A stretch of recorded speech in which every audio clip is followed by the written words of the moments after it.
A peste negra. Quando a gente ouve esse nome, logo vem à mente um capítulo sombrio da Idade Média, uma tragédia histórica. Mas sabe, foi muito mais do que isso. Foi um evento que literalmente despedaçou a civilização, mas que, de alguma forma, das cinzas, acabou forjando um mundo completamente novo. Vamos mergulhar fundo para entender como isso aconteceu. Para a gente ter uma ideia da escala do que estamos falando, vamos começar com este número: 50%, metade. Metade da população da Europa foi dizimada em menos de 5 anos. É um nível de mortalidade que é quase impossível de imaginar. Um evento que mudou a própria composição da humanidade no continente. Mas olha, a história da peste negra não começa nas ruas lotadas de Paris ou de Londres. De jeito nenhum. Ela começa bem mais a leste, nas vastas e isoladas estepes da Eurásia. Foi lá que uma verdadeira tempestade perfeita de fatores estava se formando, prestes a liberar um assassino microscópico no mundo.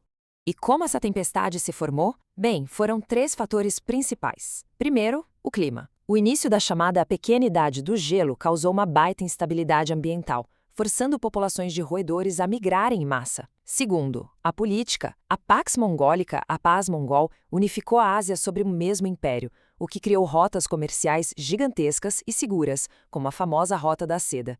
E por fim, a biologia. Roedores deslocados, com suas pulgas famintas, começaram a entrar em contato com caravanas e exércitos, e aí a doença pulou a barreira das espécies.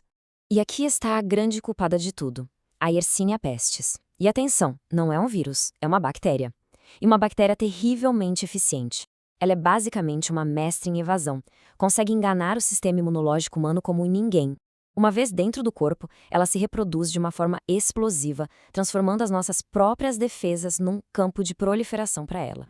O mecanismo de transmissão é de uma eficiência que chega a ser assustadora. A bactéria, na prática, transforma a pulga numa arma biológica. Ela se multiplica tanto dentro do inseto que acaba bloqueando o sistema digestivo dele. A pulga, então, morrendo de fome, pica qualquer hospedeiro de forma frenética. Só que como ela não consegue engolir, ela acaba regurgitando um coquetel de bactérias direto na corrente sanguínea da vítima. Um ciclo letal, simplesmente perfeito. O ponto de entrada da peste na Europa foi a cidade de Cafa, na Crimeia.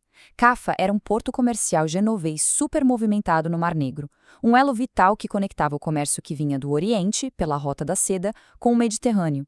Era, sem que ninguém soubesse, uma bomba relógio biológica prestes a ser lançada sobre um continente inteiro. E foi em 1346 que tudo explodiu.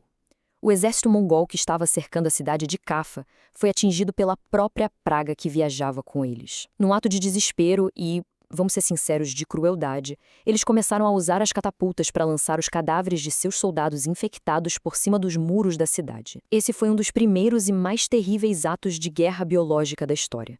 E foi assim que a doença entrou no posto avançado europeu. Essa cronologia aqui mostra a velocidade inacreditável da praga. Os mercadores genoveses apavorados fugiram de Cafa em seus navios. Mal sabiam eles que levavam a morte como passageira clandestina.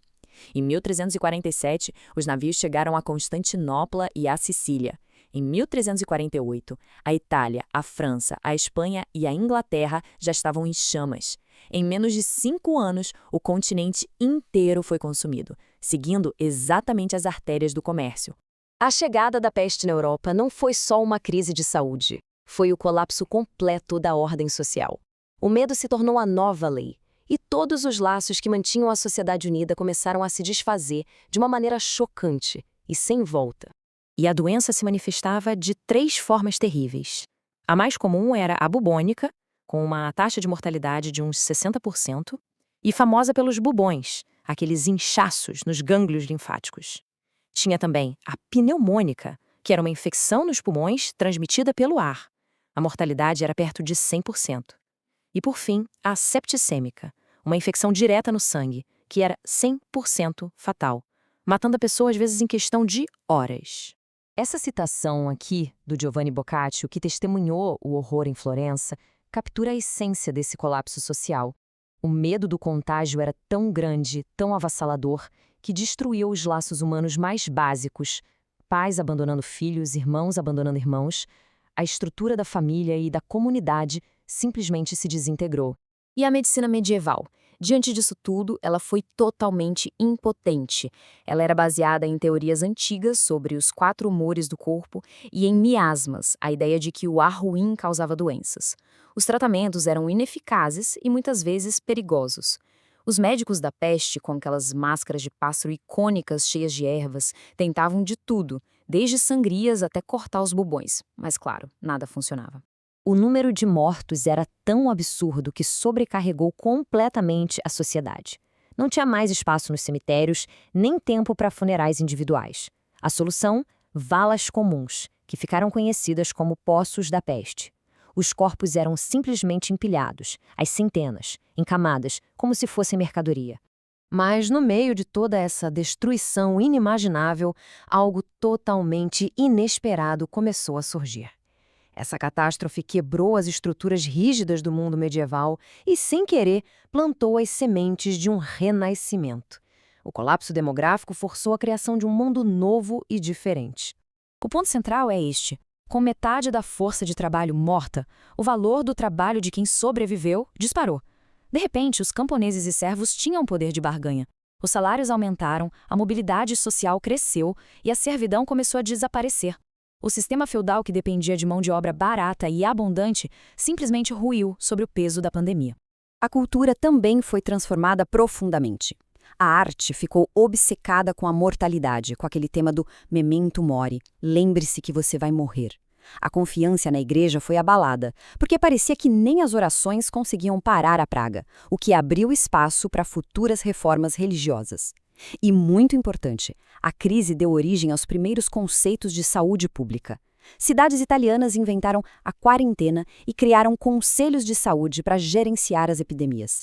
E embora a gente foque muito na Europa, é fundamental lembrar que este foi um evento global. A estimativa é de que 200 milhões de pessoas morreram em todo o mundo conhecido, da China ao norte da África. Foi uma catástrofe que redefiniu a demografia do planeta inteiro. A peste negra é um lembrete sombrio de como um organismo que a gente nem consegue ver a olho nu pode virar o mundo de cabeça para baixo. Ela revelou as fraquezas de uma civilização e forçou os sobreviventes a se adaptarem e a inovarem. E a lição permanece. Fica a pergunta, no nosso mundo de hoje, ainda mais conectado, quais são as vulnerabilidades que a gente ainda nem descobriu?